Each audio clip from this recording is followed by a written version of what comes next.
রাধে রাধে, শুভ সন্ধ্যা আর ধনতেরাসের শুভেচ্ছা আপনাদের সবাইকে, আমার ফেসবুক ফ্যামিলিকে। তা আজকে ধনতেরাস, আর আজকে যেটা যেটা নিতে হয় সেটা সেটা সবাই কিনুন, আর যেটা মেন জিনিস সেটা তো নিতেই হবে। তাই আমি তো নিয়েছি। সকালবেলা গিয়েছিলাম বাজারে, তো সকালবেলা থেকে বাজারে যা ভিড়, সব দোকানে ভিড়। বাসন দোকান বলুন, কিংবা ঝাঁটার দোকান বলুন, কিংবা রাস্তায় বলুন, কিংবা সোনা গয়নার দোকান বলুন, সব দোকানে ভিড়। তো আমি তো অত কিছু নিই নাই, প্রদীপ টদীপ নিয়েছি মাটির, যেগুলো পূজাতে লাগে, আর ঝাঁটা কিনেছি। আর একটা টাকা লাগে রূপার, ওটা লক্ষ্মী গণেশের পূজার দিনে আমাদের পূজা হয়, তো সে টাকাটা আমি এখন নিতে পারিনি। সকালবেলা এত ভিড় কি আমি দোকানে ঢুকতে পারলাম না।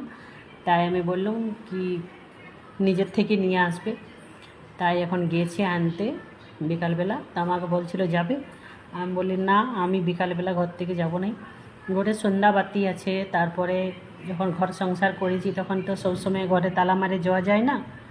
তাই আমি সবসময় বেরাতে ঘর থেকে পছন্দ করি না, আবার কাজে কাজে বেরাতেই হয়। তাই বলি তোমার যেটা পছন্দ হবে সেটাই নিয়ে আসবে, সেটা আমারও পছন্দ হবে। তাই উনি গিয়েছে একটা টাকা আনতে, ওই টাকাটা লাগবেই। কি পুরোহিত মশাই আসে তো ওই টাকাটার আমাদের পূজা করে, ওই টাকাটা পূজা হয়। সব বছরেই নিই একটা করে টাকা, তো